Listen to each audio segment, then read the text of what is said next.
Mil. Darren terperangah. Tubuhnya langsung menegang di tempat. Damian mengangguk, wajahnya semakin menunduk lesu.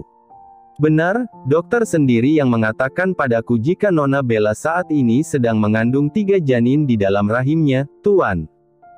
Dek. Darren terhuyung, kalimat Damian tersebut bagai lesatan anak panah yang berhasil menembus tepat di jantung hatinya. Darren tersentak dengan tubuh yang terguncang hebat. Tak lama pria itu pun tersungkur jatuh membentur jendela di belakangnya dengan mulut yang menganga. Damian yang kaget mendengar benturan itu langsung mengangkat kepalanya. Dia terkejut saat melihat Darren sudah ambruk dengan posisi tubuh yang terduduk lesu di atas lantai. Tuan, Anda baik-baik saja. Damian mencoba membantu Darren berdiri kembali, ia kemudian memapah tuannya untuk duduk di pinggir ranjang.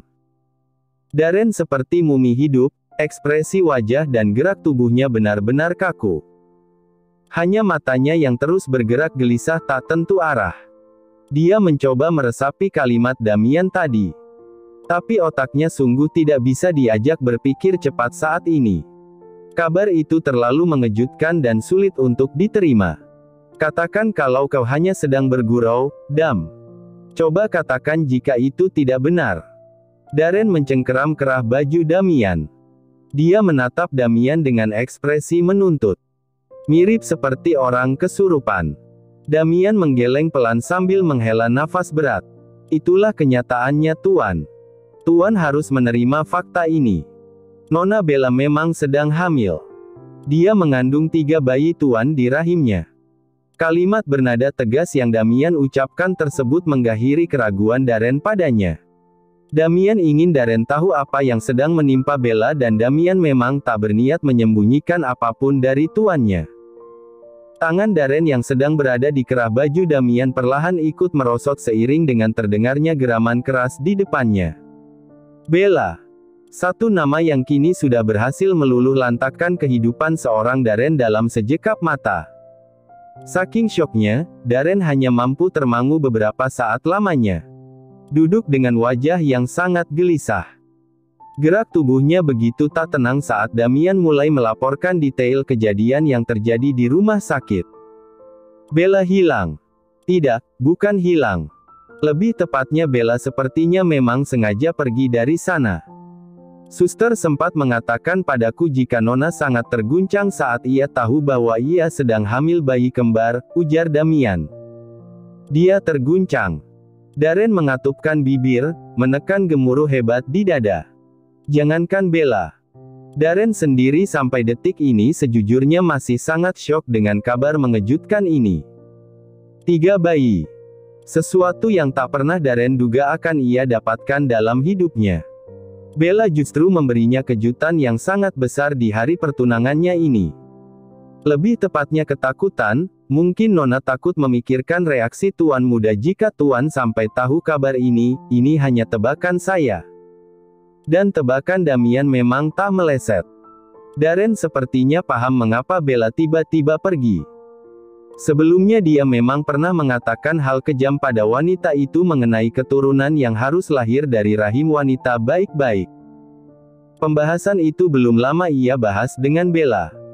Dan Darren menduga mungkin itulah alasan utama Bella memilih pergi. Kemana dia akan pergi dalam kondisi hamil seperti itu? Darren mengusap wajah kasar. Kecemasan pekat membalut hatinya saat ini. Memikirkan Bella tengah mengandung 3 bayi dalam tubuhnya. Darren benar-benar tak bisa tenang. Saya tidak tahu Tuan, tapi saya sedang menunggu laporan CCTV di sekitar rumah sakit dan jalan-jalan yang sempat Nona Bella lewati, mungkin kita bisa mulai melacak keberadaannya dari sana Tuan. Kalau begitu jika kau sudah mengantongi informasinya, jangan lupa kerahkan semua pengawal untuk mencari keberadaan Bella. Aku ingin dia ada di hadapanku paling lambat malam ini, kau dengar Dam? Teriakan syarat akan ancaman menggema di samping telinga Damian. Darren menghentak tubuh Damian kasar. Dia menyugar rambutnya sendiri dengan frustasi. Kemanapun kamu pergi membawa darah dagingku, aku pasti akan menemukanmu Bella. Bella membuka mata perlahan, kesadaran mulai didapatnya ketika ia merasakan sebuah usapan halus di pipinya. Gav menarik lengannya kembali, ia terkejut saat melihat Bella yang tiba-tiba terbangun di depannya. "Bella, kamu sudah sadar?" "Tuan Gav, ini di mana?" Dengan wajah linglung Bella menatap sekelilingnya. Ini bukan kamar kosnya. Ruangan ini begitu luas dan terlihat sangat megah. Gavendra membantunya duduk dan bersandar di kepala ranjang. Tanpa langsung menjawab pertanyaannya, laki-laki itu menyodorkan segelas air putih ke cepan bibir Bella. "Minum dulu," pinta Gavendra lembut. Bella ikut memegang gelas yang disodorkan Gavendra, lalu meneguk air yang terasa dingin menyentuh kerongkongannya. Rasa segar seketika membuatnya merasa lebih baik. Perlahan ingatannya tentang kejadian terakhir kali sebelum ia pingsan akhirnya kembali berputar di dalam ingatannya. Jembatan, sungai. "Tuan aku." Wajah Bella mendadak tegang. Kejadian itu kini membayang sangat jelas. Dia memegangi dadanya yang tiba-tiba sesak. Bella masih bisa merasakan tekanan air yang membuatnya nyaris tenggelam saat itu. "Bella, aku kebetulan menemukanmu ketika kamu sedang menceburkan diri ke dalam sungai." Gavendra mendesah berat sambil menatap Bella dengan raut cemas. Cengkeraman di selimut menguat, wajah Bella berubah sedih. Dia memegangi perutnya sendiri. 3 bayinya hampir saja mati karena keputusannya untuk mengakhiri hidup. 3 nyawa tak berdosa ini terkena imbas atas emosi sesaatnya itu. Entah Bella sekarang harus bersyukur atau justru menyesal karena Gavendra sudah menyelamatkannya. Dia memang ingin mati, tapi dia sadar ketiga bayinya sama sekali tak berhak ikut terkena imbas atas keinginannya ini. "Bella, katakan padaku apa yang sebenarnya terjadi padamu. Kenapa kamu nekat melakukan hal tadi?" Gavendra menatapnya lurus. Dia tidak ingin memaksa, tapi Gavendra harus tahu masalah yang terjadi pada Bella. Gavendra tak mungkin bisa membantu Bella lebih jauh kalau dia sendiri tidak tahu duduk masalahnya. Bella menundukkan kepalanya. Terdengar isak tangis mulai pecah di bibirnya. Gavendra tidak berusaha menghentikan tangis itu. Dia membiarkan Bella menumpahkan semuanya. Kadang tangis adalah satu-satunya obat terbaik untuk melepas segala beban yang ada di hati. Setelah lega, Bella akhirnya mau menceritakan semuanya pada Gavendra. Wajah Gavendra terlihat sangat syok. Dia bahkan hanya sanggup mematung untuk beberapa saat lamanya di hadapan Bella. "Jadi sekarang kau sedang hamil?" Gavendra menutup mulutnya sendiri. Ia masih kelihatan tak percaya. Kabar ini tentu sangat mengejutkan untuknya. Ternyata alasan Bella mengakhiri hidup adalah karena dia depresi dengan kehamilannya ini. Bella hanya mengangguk pelan. "Siapa, katakan padaku siapa pria brengsek yang berani menghamilimu Bella?" Tekanan kuat di kedua sisi bahu Bella membuat wanita itu meringis. Gavendra terlihat sangat marah juga gusar di waktu yang bersamaan. Dia memaksa wanita itu menjawab pertanyaannya bahkan dengan nada yang cukup tinggi. Ketika menyadari wajah ketakutan Bella, Gavendra akhirnya kembali melunakkan pandangannya. Dia sadar dia baru saja kelepasan, emosinya tiba-tiba meluap. Ada rasa sesak di dadanya ketika ia mengetahui Bella tengah hamil. Rasa sesak itu sepertinya datang dari perasaan aneh yang belakangan ini sering muncul saat ia sedang memikirkan Bella. "Maafkan aku Bella, aku membuatmu takut." Bella menggeleng. "Bella, tolong beritahu aku siapa orangnya. Aku pasti akan memberi perhitungan padanya." "Tidak, jangan Tuan. Aku justru ingin pergi jauh darinya.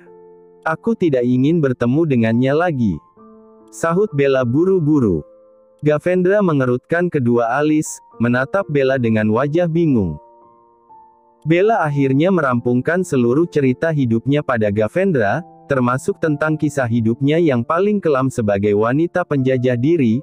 Meski hanya pada satu laki-laki ia menyerahkan tubuhnya selama ini, tetap saja Bella merasa dirinya sangat hina.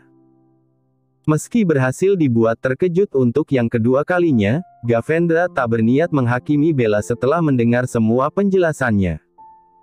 Apalagi saat ia tahu ada alasan kuat di balik keputusan Bella menempuh jalan hidupnya itu. Dari caranya bercerita, Gavendra bahkan bisa melihat ada rasa sesak luar biasa yang tengah Bella rasakan saat ini. Aku tidak tahu apa yang harus aku lakukan sekarang Tuan, rasanya semua jalan di depanku berakhir buntu. Apa yang akan terjadi pada 3 bayi tak berdosa ini? Mereka sangat tak beruntung memiliki ibu hina sepertiku. Bella mengabaikan rasa terkejutnya. Gavendra mengulurkan kedua tangannya, memeluk tubuh rapuh yang sedang terguncang dalam tangis hebat. Berhenti merendahkan dirimu sendiri. Kau bukan perempuan murahan, kau melakukan semua ini untuk menyelamatkan nyawa adikmu kan? Gavendra mengusap bahu Bella yang masih bergetar karena tangisnya. Berharap ucapannya bisa membuat Bella sedikit tenang walau sebenarnya mustahil. Bella tetap menangis dalam perasaan yang sangat kacau. Gavendra membiarkan sepi menguasai menit demi menit di antara mereka. Setelah yakin Bella tenang, Gavendra barulah berani membuka mulutnya lagi. Sekarang katakan padaku, apa rencana kamu ke depan Bella? Tanya Gavendra sambil menatap lurus manik coklat di hadapannya. Bella hanya diam, kediamannya membuat Gavendra terpaksa mengangkat dagu mungilnya. Tatap aku Bella, tolong jangan melakukan hal gila itu lagi. Kau dan bayimu harus bertahan, jangan pernah berpikir untuk melakukan bunuh diri lagi, oke? Bella mengatupkan bibirnya, dia tidak tahu, dia merasa sangat bimbang. Aku janji akan membantumu sebisaku. Gavendra memegang tangan Bella erat.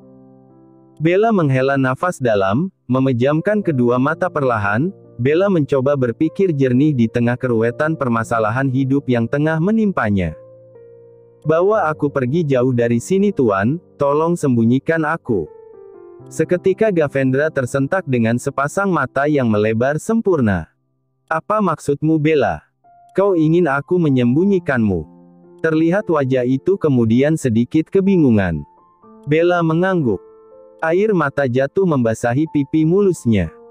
Meski terkesan mendadak, tapi ia sudah memikirkan semua ini untuk kedepannya. Tolong bawa aku pergi jauh dari sini.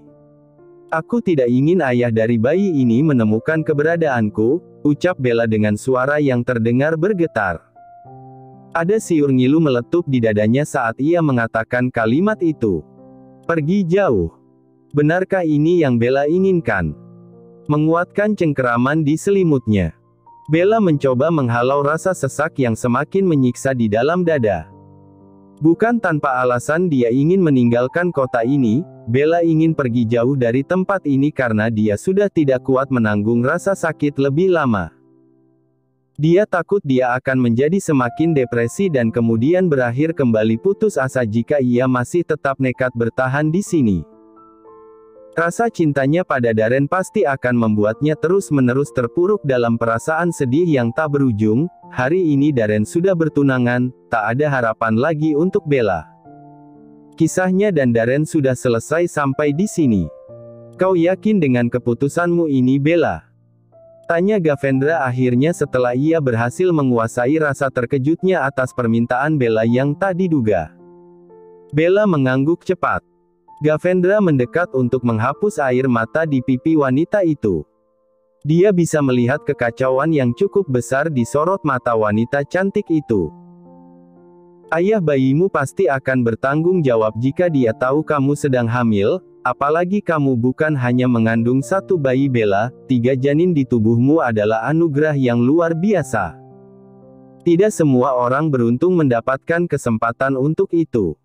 Mungkin di mata Tuan ini anugerah, tapi Bella tak sanggup melanjutkan ucapannya. Bella masih ingat jelas kata-kata menyakitkan Darren waktu itu. Kembali ia menekan nyeri di dadanya. Bagaimanapun garis keturunanku harus dari wanita baik-baik. Perkataan Darren tersebut cukup untuk menegaskan di mana posisi Bella seharusnya. Seorang wanita yang bekerja sebagai penjajah kenikmatan sudah jelas sampai kapanpun tidak akan pernah masuk ke dalam kriteria wanita baik-baik di mata laki-laki yang dicintainya itu. Bella langsung mengusap perutnya dengan raut gelisah. Mulai ada ketakutan membayangkan di benak Bella. Kemungkinan terburuk bisa saja terjadi pada ketiga janinnya kalau Darren sampai tahu soal kehamilannya ini. Bisa jadi Darren akan memaksanya menggugurkan bayi ini. Apalagi Darren menegaskan waktu jika ia tak pernah kepikiran untuk punya buah hati dari Bella. Ketakutan-ketakutan itu akhirnya membuat Bella semakin yakin untuk mengambil keputusan besar ini. Dia akan pergi sejauh mungkin. Meninggalkan kota ini dan juga lelaki yang sekarang namanya masih tersemat rapi di satu sudut terdalam hatinya. Jika Tuan tidak mau membantuku, aku akan pergi sendiri. Bella sudah akan menurunkan kakinya ke lantai marmer mewah di kamar itu. Tapi tangan Gav menahan pergerakannya, salah satu pergelangan tangan Bella ditahannya dengan kuat. Laki-laki itu mendesah panjang sambil menatap wajah Bella yang semakin risau. Jangan nekat. Aku tidak akan membiarkanmu pergi sendiri dalam kondisi hamil muda seperti ini, ucap Gavendra. Bella masih diam, sorot mata penuh permohonan ia tujukan pada Gavendra. Sekarang Bella sadar hanya laki-laki ini yang bisa membantunya. Dia tak memegang uang sepeser pun karena semua barangnya masih tertinggal di kamar kosnya. Benar kata laki-laki ini, terlalu konyol jika dia sampai nekat pergi sendiri. Baiklah, aku akan membantumu Bella. Aku akan membawamu pergi dari kota ini, you can trust me. Cak. Kemana sih Bella? Kenapa dia gak bisa dihubungi terus belakangan ini? Gerutu Amora sambil mondar-mandir gelisah di depan kamar kos Bella yang terlihat terkunci. Setelah menunggu beberapa saat dan tak juga menemukan kehadiran sahabatnya itu, Amora akhirnya memilih pergi dari tempat itu. Amora masuk ke mobilnya sambil menghela nafas berat. Kenapa perasaannya jadi tidak enak seperti ini? Amor menggigit bibir bawahnya.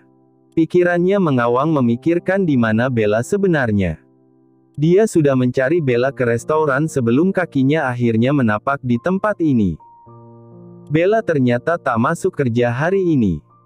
Apa dia sedang pulang ke rumahnya untuk menjenguk anggota keluarganya? Amora akhirnya menebak-nebak tak hal yang belum tentu pasti.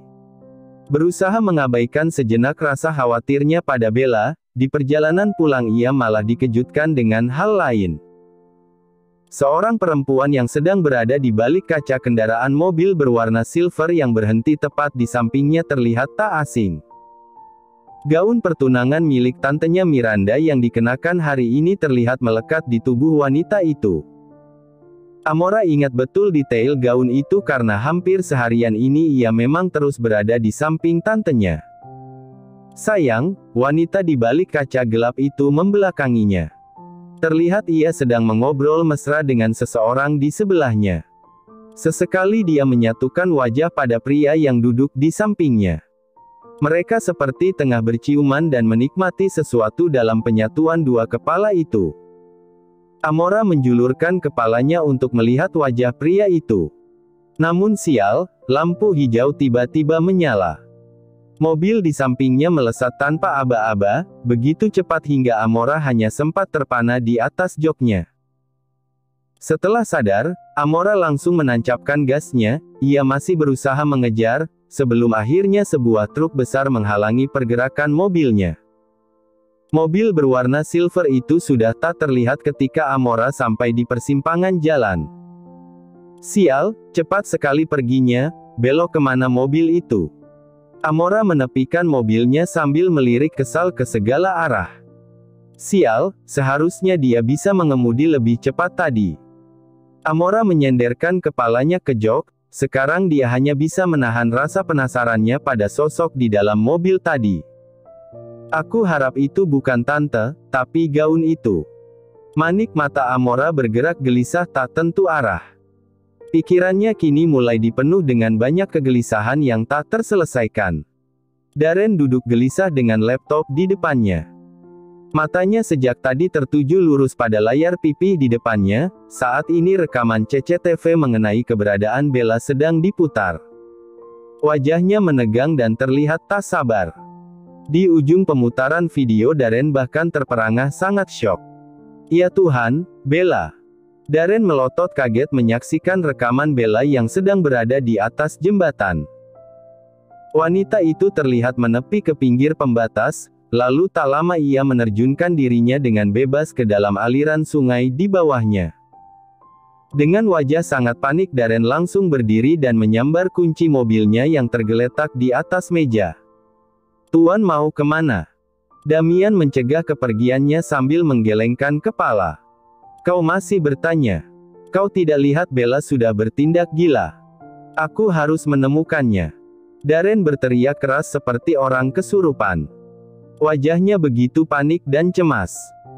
Lihat rekamannya sampai akhir Tuan, saya mohon jangan pergi begitu saja. Damian meminta Darren kembali duduk. Darren enggan, tapi melihat wajah Damian begitu serius. Pria itu akhirnya terpaksa menjatuhkan tubuhnya kembali ke atas sofa. Gusar semakin terbaca jelas di gurat wajahnya yang tampan. Begitu rekaman kembali diputar, Darren melihat sesuatu yang sangat mengejutkan. Sosok seorang laki-laki datang tak lama berselang setelah Bella menerjunkan dirinya. Laki-laki itu bergabung menceburkan tubuhnya ke bawah aliran sungai tanpa berpikir lama. Dengan wajah yang masih sangat syok Darren akhirnya melirik ke arah Damian, tatapan yang masih terpana itu menuntut penjelasan. Seperti yang Tuan lihat, Tuan Gavendra sudah menyelamatkan Nona Bella. Saya mencoba mencari rekaman CCTV di pinggir sungai, tapi sayang sekali Tuan. Tidak ada rekaman yang memunculkan gambar mereka di sana. Pun dengan jalan-jalan yang ada di sekitar jembatan. Kami tidak menemukan apa-apa Tuan. Kita tidak bisa melihat kejadian setelahnya. Saya benar-benar minta maaf. Damian menundukkan pandangannya dengan raut menyesal. Darren menutup mulut saking syoknya. Rahangnya mengetat, ia mencengkeram ujung sofa dengan kuat, wajah yang sejak tadi terlihat gelisah semakin bertambah gelisah. Bahwa aku bertemu dengan pria itu. Aku ingin menemuinya sekarang juga. Kenapa Tuan Gavendra tidak ikut dengan kita? Bella melirik laki-laki di sebelahnya. Pesawat yang sedang ia naiki baru saja melakukan take-off dari bandara keberangkatan. Bella tidak tahu kemana Gavendra akan mengirimnya. Tapi yang pasti pria itu sudah berjanji padanya akan mengirim Bella pergi jauh hingga tidak akan ada satu orang pun yang bisa menemukannya. Tuan Gavendra akan menyusul kita, mungkin sekitar seminggu atau beberapa hari lagi. Nona tidak perlu cemas soal itu. Hiro menjawab sambil membuka jas Navy yang dikenakannya. Hiro adalah pengawal setia Gavendra. Gavendra menyuruh Hiro untuk menemani Bella selama ia belum bisa mengantar wanita itu ke tempat tinggal barunya. Bella mengerutkan alis dengan raut bingung. Kenapa? Bukankah dia bilang akan mengantarku langsung? Aku belum sempat mengucapkan terima kasih sebelum pergi tadi karena dia tiba-tiba menghilang dari apartemen. Hiro hanya mengulas senyum aneh di bibirnya. Tidak mungkin ia memberitahu Bella yang sebenarnya. Bosnya pergi karena dia harus menyabotase rekaman di pinggir sungai. Tuan Gav punya satu hal yang harus dia selesaikan sebelum menyusul kita. Percayalah, Tuan Gavendra sudah mempersiapkan semuanya agar Nona bisa memulai kehidupan baru Nona dengan lebih tenang di tempat baru nanti, ujar Hiro. Pria itu menyenderkan tubuhnya ke kursi yang didudukinya. Bella yang melihat mata pria itu mulai terpejam rapat akhirnya tak berani melontarkan pertanyaan lagi. Dia membiarkan Hiro tenggelam dalam tidurnya. Lewat kaca tembus pandang di sampingnya, Bella menilih memandangi kumpulan awan putih yang sekarang terasa sangat dekat dengan dirinya. Dia tidak tahu keputusannya ini benar atau salah, tapi yang pasti Bella hanya ingin menyelamatkan 3 janin di dalam tubuhnya. Bella ingin hidup tenang tanpa takut seseorang mungkin akan datang dan mengancamnya untuk melenyapkan buah hatinya suatu hari nanti. Maafkan ibu. Lirih Bella sambil menundukkan kepala menatap ke arah perutnya sendiri dengan rasa bersalah yang semakin besar. Bella sadar tindakannya menceburkan diri di atas jembatan waktu itu adalah sebuah kesalahan besar, oleh karena itu Bella berjanji tidak akan pernah melakukan kebodohan apapun lagi ke depannya. Bayi-bayi ini seharusnya menjadi penguat terbesarnya sekarang. Bukan malah ia jadikan alasan untuk menyerah semudah itu pada takdirnya. Mari kita mulai semuanya dari awal. Ibu janji akan menjaga kalian, apapun yang terjadi.